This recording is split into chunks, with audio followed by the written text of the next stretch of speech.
This video has been a long time coming, and I'm glad I've finally found the time to hammer it out.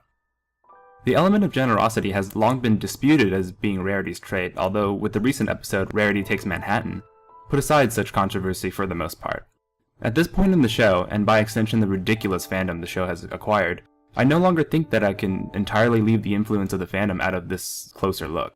Keep in mind that my videos are done ad hoc without consideration for the betterment of anything. With Rarity being the most established character, and by established I mean by the show's standard, she's accomplished much in her light years, running a successful business and socializing with both Canterlot and Manhattan elite. The first big influence that I've had swaying my views on this character is of course Tommy Oliver's review of Suited for Success, as I'm sure most of you have seen. This review is quite obviously biased and has influenced the fandom in a big way, but it makes some very valid points. The animation is still top-notch and the story and character development holds up after repeated viewings. Why then do I dwell here instead of looking at her in the context of the show? Well, Rarity has been rising in popularity ever since summer. Much of this is deserved since she is a very interesting character, among the most interesting in the show I'd say. But much of it is not. Rarity is not flawless, and much of her faults are often glossed over. The biggest of Rarity's fault lies in the dichotomy of her vanity and generosity. Previously, I would defend her here by saying that she's a multifaceted character with depth and that this contradiction adds to her character.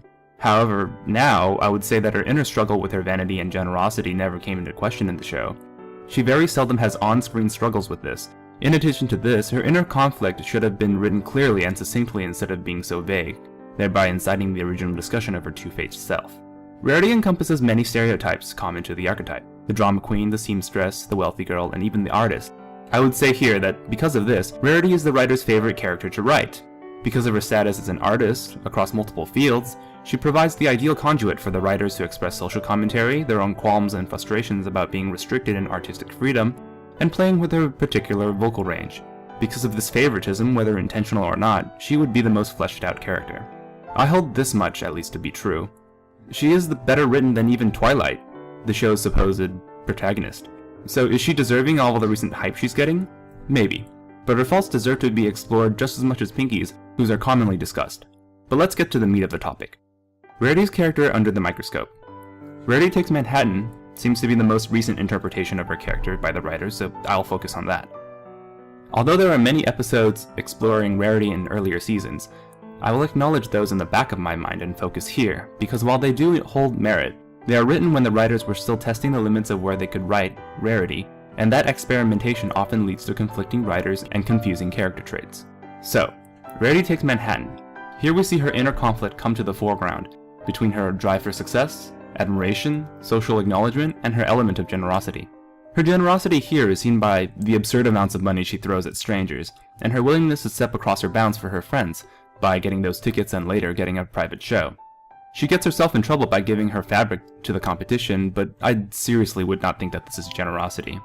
Her act of giving an old acquaintance her fabric was only naive at best. There exists a fine line between actions that are done because someone is a generous person and a generous act. What I can go on is only that which has been written, and my interpretation of over these last 4 seasons is this: that Rarity is not inherently a generous person. She is self-centered and loves to be better than the rest, driving herself towards perfection.